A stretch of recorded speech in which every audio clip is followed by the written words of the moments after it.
One of Genghis Khan's most successful and glorious conquests was the fall of the Khwarezmian Empire, 1219 to 1221.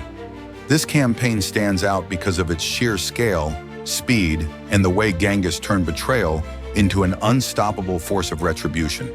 In the vast, unforgiving steppes of Mongolia, a leader unlike any the world had seen rose from the ashes of hardship and betrayal. His name was Genghis Khan, and his vision extended far beyond the horizon. Yet among his many conquests, one stands above the rest: the annihilation of the Khwarezmian Empire. It wasn't just a victory, it was a message carved into the annals of history with fire and steel. The story begins with diplomacy. Genghis Khan, though a formidable warrior, valued trade and alliances. He saw the flourishing Khwarezmian Empire, stretching across Persia and Central Asia, as a potential partner. He sent a grand caravan of 500 men, laden with goods and gifts, to establish a peaceful trade relationship.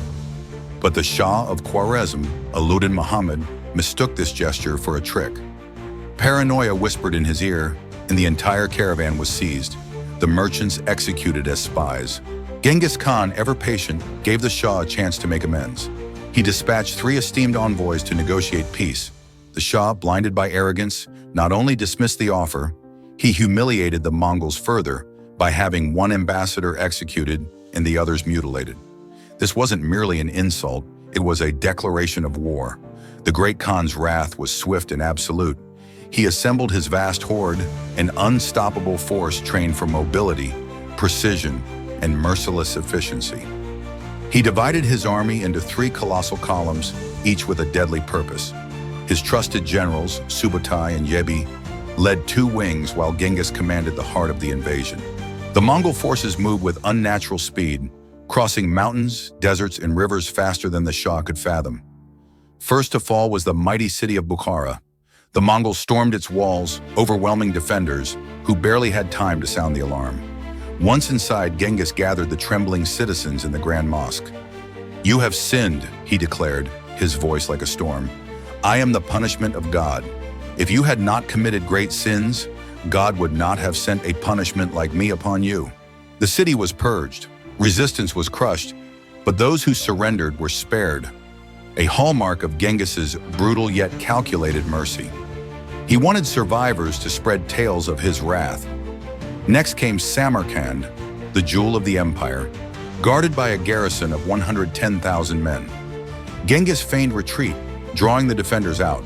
When they chased the fleeing Mongols, his forces encircled them, slaughtering the soldiers in the open plains.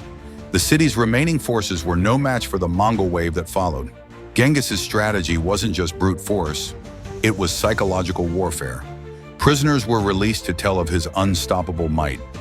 Refugees fled to other cities, bringing panic with them. The Khwarezmian Empire began to crumble from within, fear doing half the work before the Mongol armies even arrived. The final blow was Urgench, a city of wealth and beauty. The battle here was fierce, the resistance desperate. In retaliation for the grueling fight, Genghis ordered the city obliterated. Brick by brick, body by body, the river that gave the city life was diverted to drown the ruins. Urgench ceased to exist. But the Khan wasn't done. Shah Muhammad, the architect of his people's downfall, fled westward, his empire collapsing behind him. Genghis sent his most relentless generals, Subutai and Yebi, on a mission: pursue him to the ends of the earth. The Shah died sick and alone on a desolate island in the Caspian Sea, hunted to his final breath. In just 2 years, Genghis Khan had dismantled one of the most powerful empires of his time. He shattered cities, broke armies, and reshaped the map of Central Asia. His victory over Khwarezm wasn't just a military triumph. It was a masterstroke of strategy, psychological domination, and vengeance delivered with ruthless precision. The Silk Road, once controlled by the Khwarezmian rulers, now belonged to Genghis Khan. Trade flourished under Mongol rule, and merchants journeyed in safety, protected by the very empire that had risen from Khwarezm's ashes. More than a conqueror, Genghis Khan had become a force of nature. His enemies feared him as a wrathful god, while his people revered him as a father who had united the Mongol tribes and given them the world. The fall of the Khwarezmian Empire was not just a campaign, It was a warning to all who dared cross him. No insult would go unpunished, no betrayal unanswered. Genghis Khan was not a man to be underestimated, and the world learned that lesson in blood. From the sands of Central Asia to the peaks of the Hindu Kush, his name echoed. Genghis Khan, the man who turned betrayal into an empire's end, the conqueror whose fury reshaped the world. And this, perhaps, was his greatest conquest of all.